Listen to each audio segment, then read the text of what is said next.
go. All right, everybody. Well, welcome to our special update series.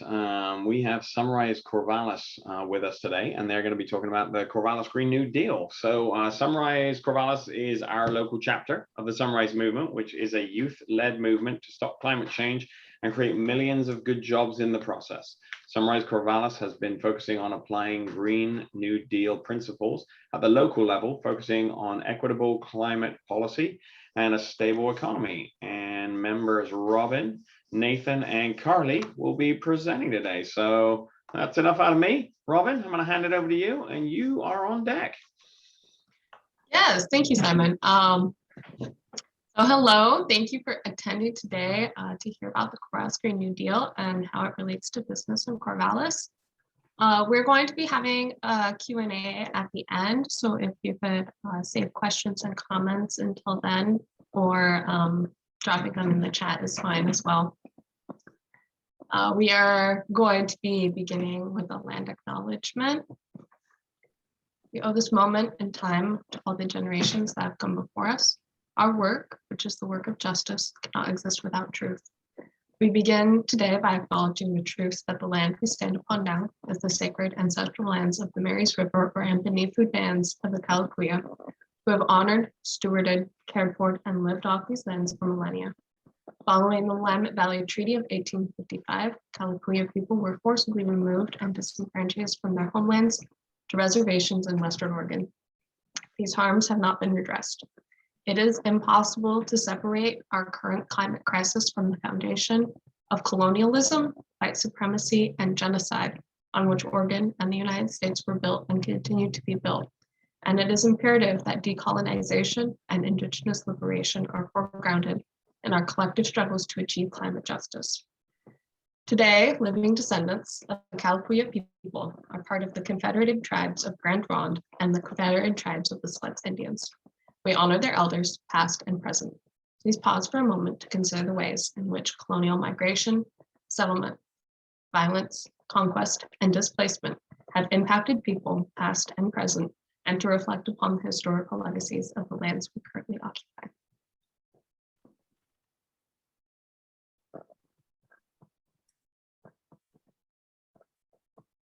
Thank you. And now to introduce our speakers, I'm going to begin. I'm Robin Traber. I use they, them pronouns. I'm a senior at Oregon State University, majoring in biology with the ecology option and a chemistry minor. In Sunrise, I work on the actions recruitment and outreach team, and I will pass it to Nathan. Hi, I'm Nathan Villanueva. I use he, him pronouns. I'm a fourth year at Oregon State University studying biochemistry and biophysics with the advanced option side biophysics.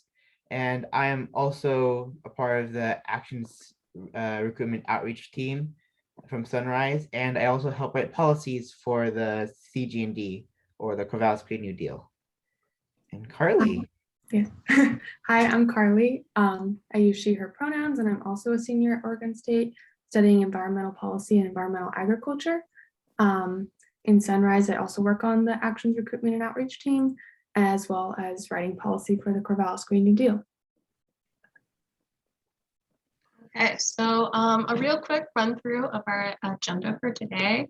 We're going to begin with a quick introduction of our organization, a little talk through climate challenges as they relate specifically to Corvallis, discuss the Green New Deal and the Green New Deal for cities, and then introduce some actions that can be taken in the meantime, and finish up with a two-way Q&A. So what is Sunrise? Just a little more details from what Simon said earlier. Sunrise Corvallis is a youth-led climate justice activist group here in Corvallis and a hub of the National Sunrise Movement. We've been organizing for the past 2 years around climate justice policy and preparing a resolution called the Corvallis Green New Deal, or the CG&D, which we hope will accelerate climate action in Corvallis with a focus on justice and equity. We've been talking to many different groups in Corvallis to gather feedback on ways to improve the CG&D and make it more suitable to the local community. And part of that outreach process is talking to all of you, the Chamber of Commerce, and which is a vital part of our local economy. We are here presenting our ideas today, but we also plan to have a pretty robust Q&A, two-way Q&A at the end, like I just said, where we ask for your thoughts, feedback, concerns, and ideas. And honestly, that's really why we're here today, is to hear from you. And I will pass it off to Carly to discuss Corvallis's climate challenge. Thanks, Robin. So we know that Corvallis has definitely been fairly proactive about planning for the climate crisis, but there's still definitely a long way to go in making our community and businesses resilient to the continuing climate challenges. For the purposes of this presentation, we picked out a few of our biggest challenges in the fight for climate justice. For starters, we know that despite the best efforts of Corvallis, carbon emissions have still been increasing at a faster rate than the rate of population growth. You can see on this graph CO2 emissions decreasing up until 2012 when they began to increase again. This increase means that people are actually driving and using more energy than they used to be. This dotted line is a projection of where we need to be if we are to reach net zero greenhouse gases by 2050. As you can see, we need to do much more to get back on track. A huge part of this trend in increased driving in particular can be explained by housing. This graph shows the cost of a house in Corvallis rising rapidly relative to the median family income. As fewer people are able to afford housing in the city, many choose to live in Albany or Philomath and drive into Corvallis to work, which increases emissions. This is also definitely an equity issue, as middle and low income residents who have to commute to work from outside the city would generally be unable to access the benefits of walking or biking to work. We know that fossil fuel-based transportation is a major driver of greenhouse gas emissions for those living in the city.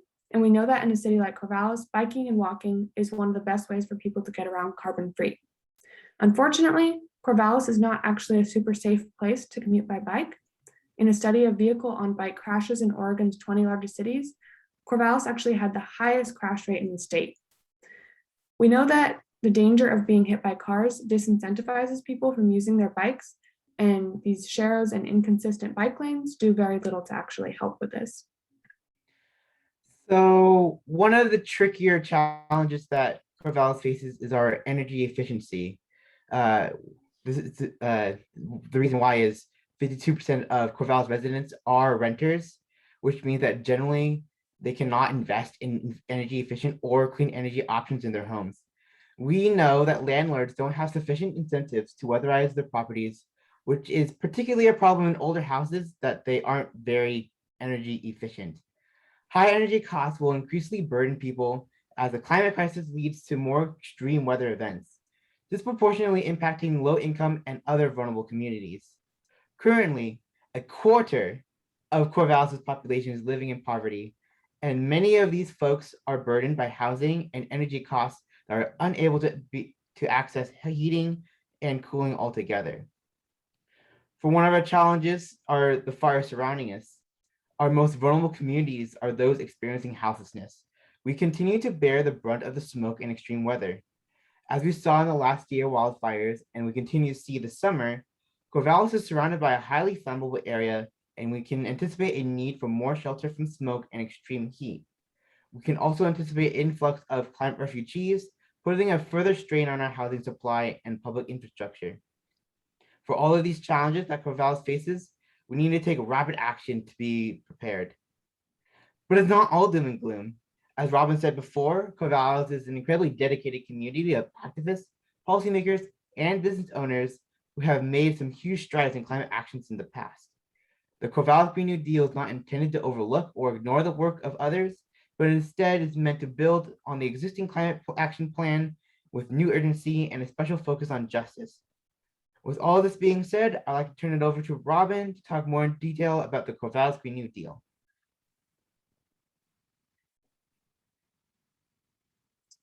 You're muted. Sorry about that.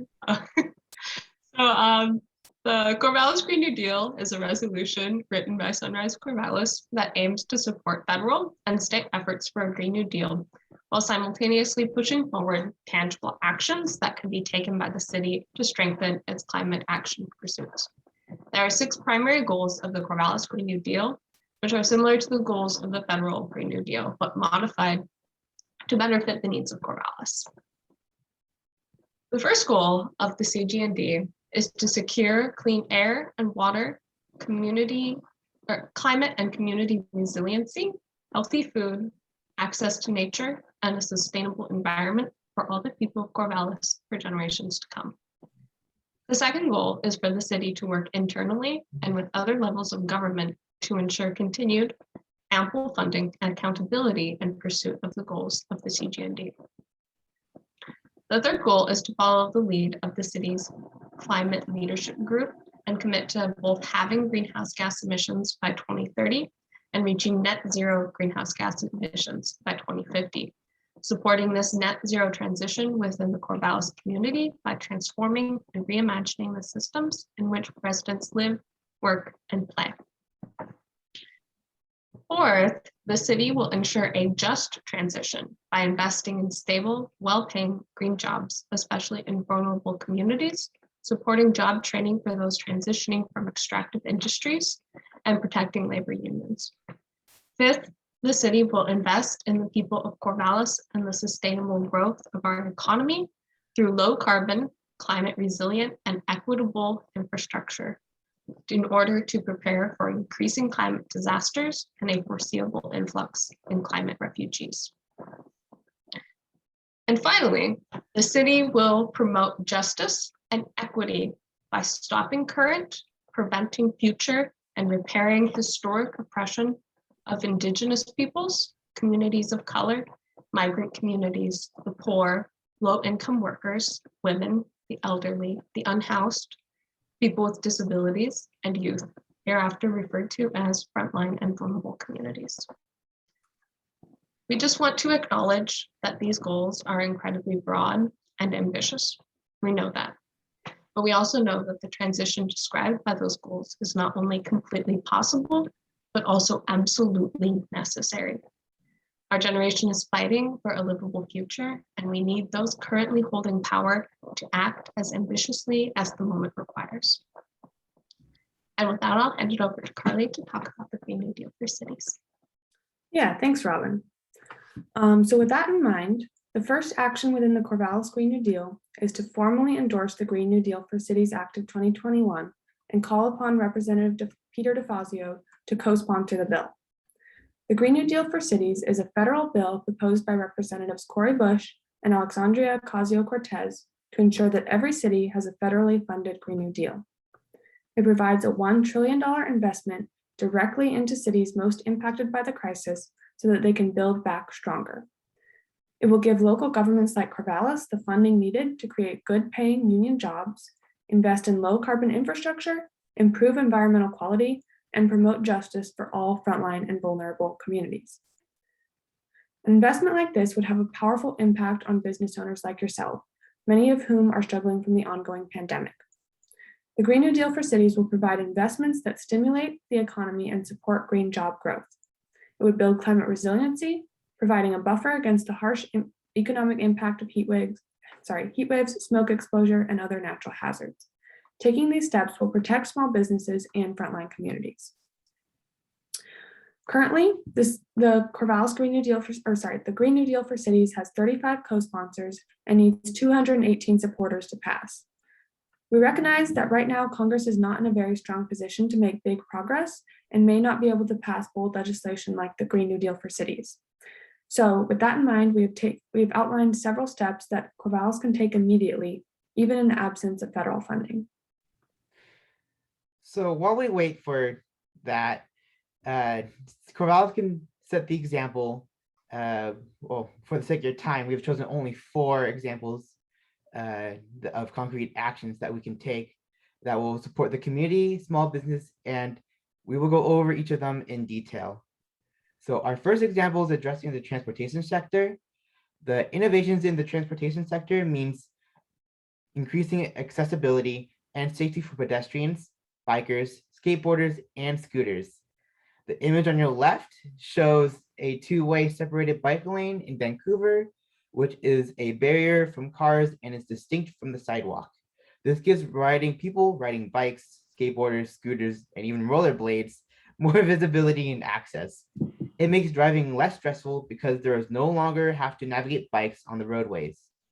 And more importantly, for the Chamber of Commerce, studies of Oregon City show that on average, people riding bikes take more stops and spend 20% more money in local businesses than those driving cars. But right now, only those brave enough to ride through the sharrows are able to bike, which means a significant chunk of the population is not reaching your business through this means. Also, many economists agree that reducing residential and commercial parking availability encourages people to ride bikes, walk, especially when used in conjunction with mixed-use development. The city has easily reduced minimum parking requirements, especially in new developments such as the Married annexation, and in some cases may be able to repurpose street parking to make room for expanded bike paths. In a lot of places, Corvallis is already well on its way to making some of these changes, but the timeline needs to be increased to match the urgency of the crisis. So secondly is the housing density. As mentioned before, mixed zoning, which is there is both residential and non-residential land use in the same area, brings people closer to businesses. This facilitates consumers walking or biking to nearby stores rather than driving for a more distant one, keeping money circulating within the local community. This provides both economic and environmental benefits. There is reduced reliance on cars, decreased greenhouse gas emissions, and the business benefits from increased foot traffic. Additionally, mixed-use zoning provides more housing options. While the city has some mixed-use zonings in place, there will be benefits to expanding its use. Going to Robin. Yeah, so some things about urban forestry. One of the best ways to reduce heat and improve air quality with the changing climate is the simplest way we know, by utilizing the power of trees. We know that areas with more tree cover are as much as 10.8 degrees Fahrenheit cooler during heat spells than areas with less tree cover, and reduces greater than 50% of traffic particulates in buildings. This phenomenon is known as the urban heat island effect and has been widely recognized as a major equity issue, as lower income areas tend to have less tree coverage and therefore less filtration and higher summer temperatures. Unfortunately, Corvallis is no different, as residents of Southtown tend to be lower income and see less tree coverage in their neighborhoods.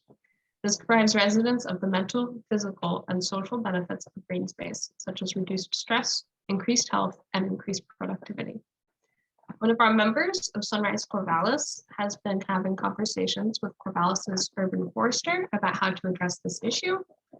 Right now, Corvallis has only one person in charge of tending all the existing trees in Corvallis, which leaves limited bandwidth to plant new trees in places that desperately need it, like South Corvallis. The urban forester has said that if she were to have one additional employee, then she could significantly increase the tree coverage in Southtown. Lots of research has shown that tree coverage improves community walkability and that this has a positive economic impact on small businesses, homeowners, and local governments. For businesses in Southtown, tree coverage and community walkability increases the likelihood of people walking by and stopping in local businesses, especially in the summertime when shade significantly changes people's attitudes towards going outside. And Carly's going to finish up this section for us.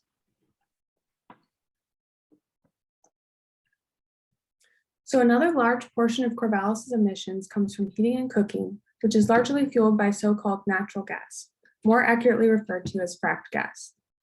Fracked gas is a fossil fuel which is usually fracked from the ground and is mostly comprised of methane, a powerful greenhouse gas.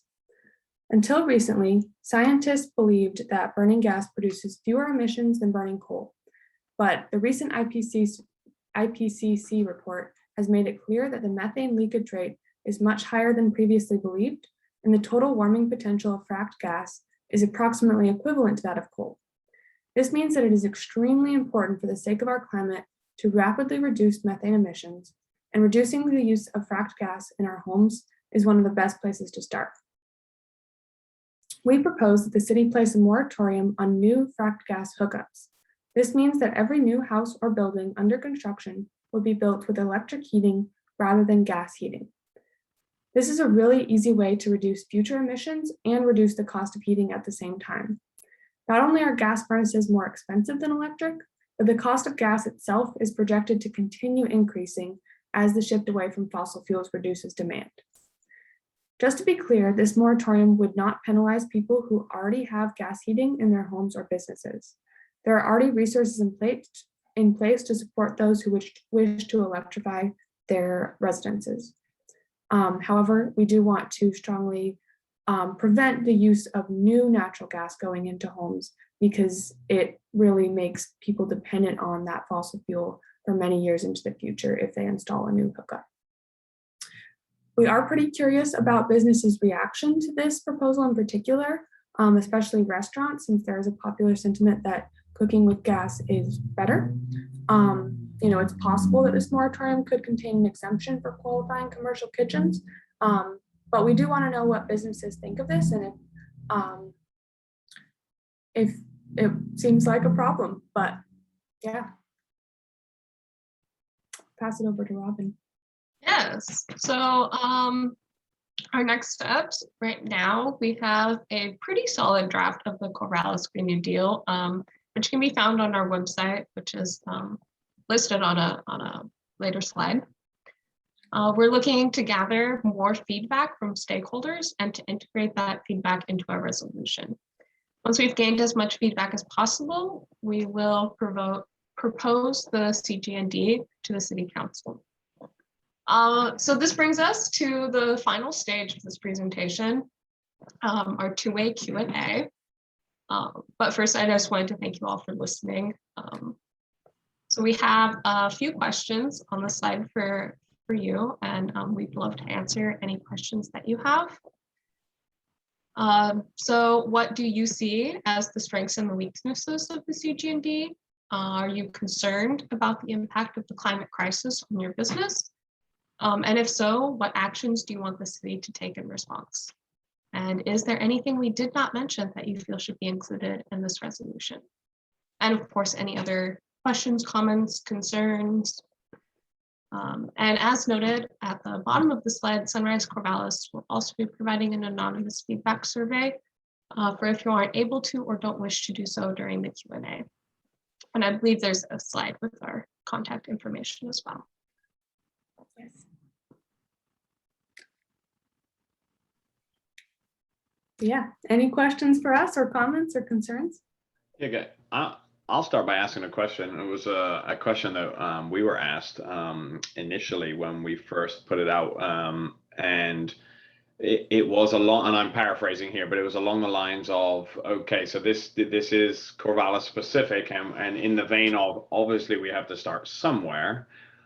How does this fit into, let's say Corvallis gets it, nails it, it's perfect, everything's great. Well, you got kind of a big area outside of Corvallis, right? You've got the state, then you've got the nation, and how does this fit into a bigger plan? Right. I guess what we have sort of focused on for ourselves is the notion that there's a difference between climate adaptation and climate mitigation.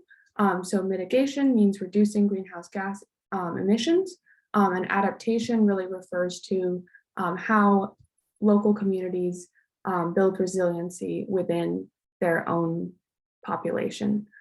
So it really makes sense for most of the mitigation to be done at federal, state, and global levels. And it makes sense for most of the adaptation to be done at the local level. So, we definitely do talk a lot about reducing greenhouse gas emissions within our Corvallis Green New Deal, but a lot of the focus is also on resiliency, building those natural ecosystems to act as barriers for extreme weather events, and making sure that our economy is strong and stable so that people have the ability to withstand the impacts that we'll feel with the climate crisis. But then also there is definitely a lot of mitigation that can be done at the local level. For example, the banning or placing a moratorium on new fracked gas hookups. That's a really good example of something that can easily be done at the local level that actually does make a pretty big impact from an emission standpoint. Especially we know that over 40 cities, actually close to 49 now, close to 50, have already banned new natural gas hookups. So as this becomes sort of a domino effect, you might start to see states banning it. You might start to see it becoming a more popular sentiment in cities around the nation. And, you know, that's a really effective strategy for reducing heating and cooking emissions. I have just one thing to add on to that is that to me, this kind of action helps to serve as a model for other communities that want to take similar actions. And so it can have a larger impact that way because a lot of the work's done and Sure. other communities can use that as well. Yeah, thanks, guys.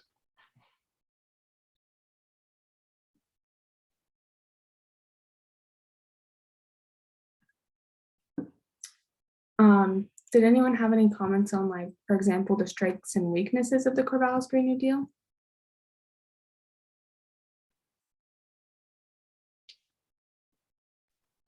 It's okay if not.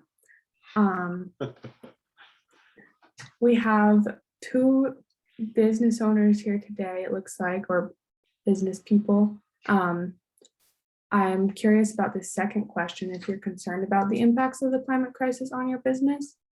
It's okay if not, but we are curious just to hear your opinion and thoughts. I think that would Go be ahead, Ned. John and Eric, right? Yeah. This is Eric Blackledge Furniture. In answer to the concern about the climate crisis on the business, probably the reality is no. I'm much more concerned about the climate crisis in terms of its reaction on the city and the state and the nation and the world. But truly, the actual impacts on our business are no worse than me as an individual or you as an individual. And I think that's probably generally true of the Corvallis business community is they're concerned about impacts, but the climate impacts at the moment are probably at the very bottom of their list. Yeah, they may be doing things proactively to try and solve climate issues, but I think they are. A lot of them have invested in energy conservation projects and building weatherization and so on to try and deal with climate change. But they're trying to do what they can, but I don't think they're seeing impacts. In terms of your other questions, I think you'll find that if you look back at a lot of the things, for example, the Corvallis Chamber has done in the past, actually is supportive of a number of the issues that you have dealt with. Those are issues of trying to provide more low-income housing in the community or a broader base of housing in the community so that it is a more affordable place for more people to live. We've also worked, I think, in the chamber a lot on just issues of, you talked about the commuting issue. That's one that we've done studies on a number of times. And we keep bringing to the city council the fact that why is Corvallis so much more expensive a place to live than Albany and Philomath and the other cities around us? And why does that force so many people to have to commute into Corvallis because they can't afford to live here? So actually, there's some real similarities with a number of your issues, I think, from that standpoint. The overall just issue of increasing density in an urban area is one the city is working on at the moment, as I'm sure you're aware of. They're starting to hold some workshops on it. And I think throughout the planning process over the last 20 or 30 years, the business community has been relatively supportive of that concept. Where we've gotten pushback in this community has actually been from the non-business side of the community, who kind of liked Corvallis the way it was and don't want to see it change and don't want to see mixed use developments go in and other things. So I can see some similarities in our objectives on some issues. Probably realistically on others, there probably is more difference, but I at least would like to take a chance to have a chance to look at your complete agenda, but I suspect you will find some pushback from the business community on some of the other issues that you're talking about. Okay, thank you. Yeah, I can also drop our website in the chat. Let me pull it up real fast. I'll write down your URL and I'll take a look at it after we're through today.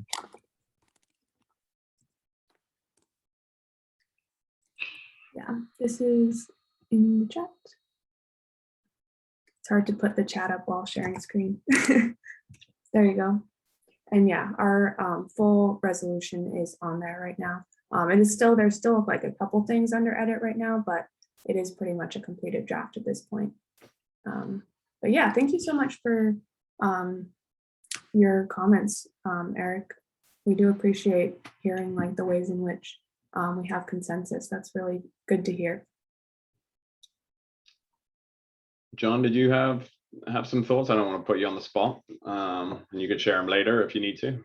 Yeah, no, that's not a problem. You know, I was here more in an information gathering standpoint. I have heard of Sunrise Corvallis before, or I've heard of the Sunrise movement organization. I've just never had an opportunity to sit through a presentation. So I just appreciate the opportunity that you have given me this afternoon to learn a little bit about who you guys are and what you're for. So thank you. Yeah, thank you, John. And John, I assume you like the emphasis on electrical heating as opposed to natural gas. And I should say, as Eric pointed out, so I represent Consumers Power, which is a cooperative electric that serves 6 counties, including Benton and a piece of Corvallis. And we are extraordinarily proud of the fact that our 23,000 customers can benefit from our energy portfolio, which is 97% carbon emission free. So with that said, I don't want to get too into answering some of those other questions. But I think in terms of implementing some of your ideas, working with the local utilities, and CPI would be an excellent one that I would suggest from that standpoint, to further a lot of their programs and to encourage more businesses to use some of their programs. Unfortunately, Pacific Power would be where you'd really need to go in terms of most of the Corvallis business community, at least, because Consumers has a service area that doesn't include a lot of the downtown or various other parts of the city. But certainly they've got the ability to help businesses do an even better job of energy conservation, of switching to sources of energy that are not going to create greenhouse gas emissions. Yeah, we did a lot of research early on in our kind of research process on like cooperative utilities. And to be honest, I was not the main researcher in that department. I don't know, Nathan, if you remember what our sort of conclusion was. But yeah, they definitely look cool. We didn't end up including anything about it in the Corvallis Green New Deal just because we felt that I think the OPUC is pretty strong right now and we didn't want to like detract from that. I believe that was the conclusion we came to. But it was like 6 months ago. Yeah. You see, John just put his info in the chat as well for you guys. So yeah, Okay. John be a great resource. He's a good guy. See, John, I put a little plug in there for you. You're a nice guy. Thank you, Simon. Yeah, no worries. Yeah, thank you, John. I appreciate that. Any other thoughts, questions, comments? Just how do you see your process of continuing to work with the city for implementation, and a number of the other segments of your plan at least would require separate kinds of implementation? What kinds of things are you thinking about for the future? Yeah, we are planning as soon as we get enough community feedback, we are planning to take it to the Climate Action Advisory Board, since they're meeting again now, and get their feedback, of course. And then from there, we would like to see the city begin taking really, really rapid action on climate, because right now what we're seeing is a lot of red tape that's just holding up the process, and we just don't have time to be wasting when it comes to climate. We all saw how quickly they were able to work when the pandemic happened, and they did a lot of work really quickly, and we need that level of urgency for this climate crisis. It's an all hands on deck effort, and it really needs to continue, or it needs to start acting like that. But yeah, I don't know if that really answered your question, but I know that there's a lot of different areas that this will require implementation into. So we do want to definitely work pretty directly with the city manager and city staff and city council, of course, to get their cooperation on it. You were describing regulations as a possible barrier to implementing some of the things you're looking at, and I think it would be interesting to know what some of those specific regulatory barriers are for various kinds of things. But one thing to remember is that there's always a balance between looking at a regulation as a barrier to something and looking at regulation as one of the things that keeps us all together and helps us interact with one another in a logical way that supports the needs of all people in the community from that standpoint. I mean, for example, on the issue of multifamily housing, even though we've been supportive of a better job of higher density housing and more multifamily housing in the community, there are also a lot of people in the community who don't want to see it ruin their neighborhood in that sense. And so there is a constant balance there. And if you do something to remove some of that red tape, as you were describing it, you may also be removing the things that really protect the livability of other people in the community.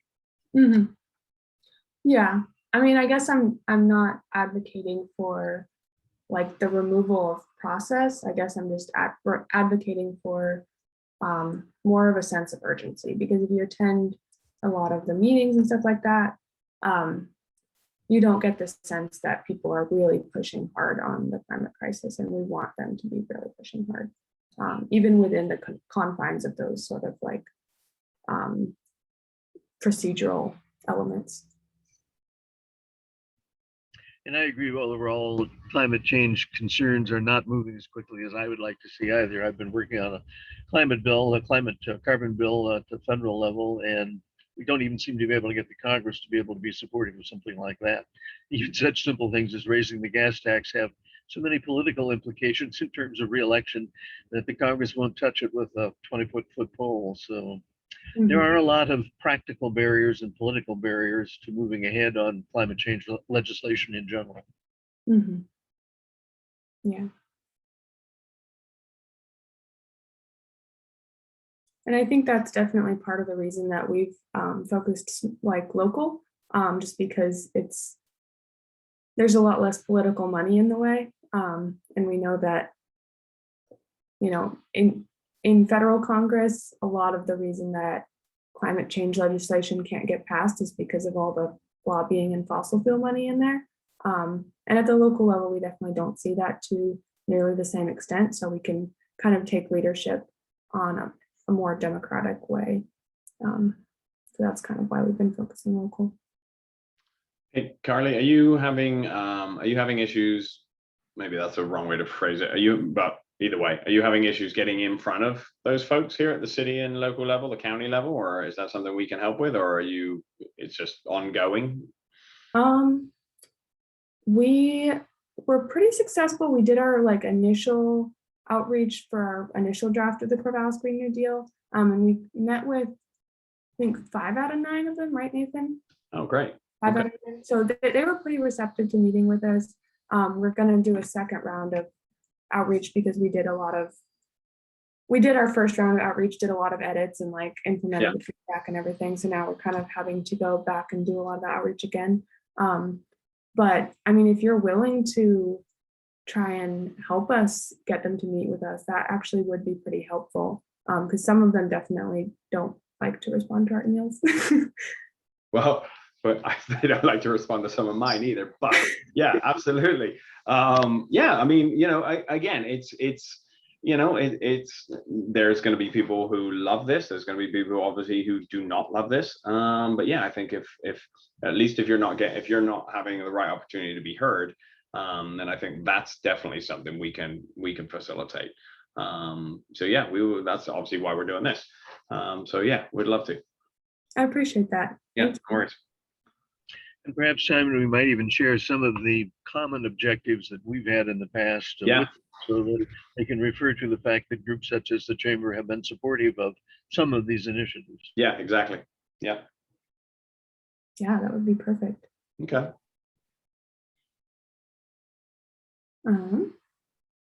All right. Well, if there's no other questions or comments, then I'd say thank you guys for listening to us today and for being here. We really appreciate it. And thanks, Simon, for facilitating this and setting it up. Thank all of you. Yes, indeed. Thanks to everyone. This was very, this was great. And your comments were very helpful to us. Mhm. I think was there one more slide with your contact info on it? Was that skip Yes. ahead? Oh, yes. There you go. Perfect. Yeah, feel free to email any of us. We'll answer. Well, thanks everybody. Thanks Eric. Thanks John for being a part of it, and thank you guys obviously for this is hopefully not a one and done in terms of us being involved and helping you guys get like I said, get the word out. Right, we're in the same position in some of the advocacy pushes we do. They're not always popular. Some are very popular, and some you meet some resistance. So yeah, this is good. So hopefully this is maybe the start of another few. Yeah. Thank you. Well, have a good day, everyone. Thanks, guys. I guess we'll be logging out. All right. Thanks, everyone. Thanks, John. You. All right. Hey, we're still here. No, Nathan's there. Oh, no, nobody's there.